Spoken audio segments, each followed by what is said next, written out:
la shaqaystaa ninkii shaqaystaa wax helaayo haddaad mulayseen oo adinku yurubta jirtiin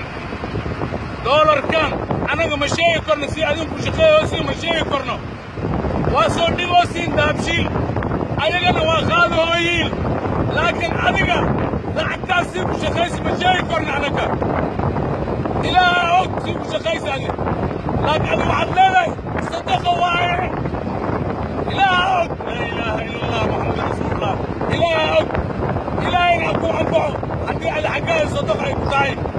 annaga ma ogna laakiin iyo dabbaalyaalka loo soo dhiibooyo ma oga dabbaalyaalka loo soo dhiibooyo war shaqo ninkay shaqaysta munuqiis ma haysto aaroon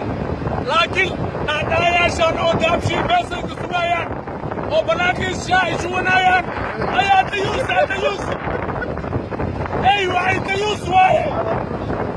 dadkan oo daabshiil bannaankiisa fadhiisanayaan oo lacagtaas oo yurubka laga soo dhiibayo oo sugayaan dadkaasaa dayuuse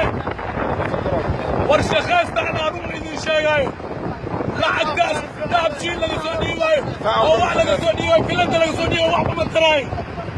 lacagta tii la shaqaystaa roon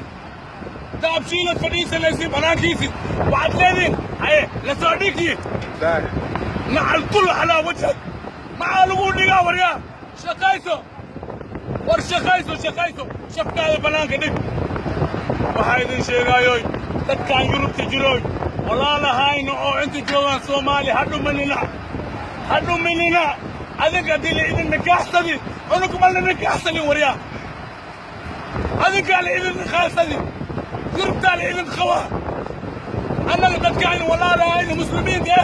oo soomaali joogaan ha dhuminina war ha dhuminina annaga waa isku filannahay waa shaqaysanoonaa annaga xoogayna maalinoonaa meeshaan aad ujeedda baqaliya xawaal jabaankaanan wataa muruqeeya maalooya waa shaqaysooya laakiin waxaa idin dhahaa dadka yurubta jiroowow walaalahayna muslimiinta soomaali joogaan ha dhuminina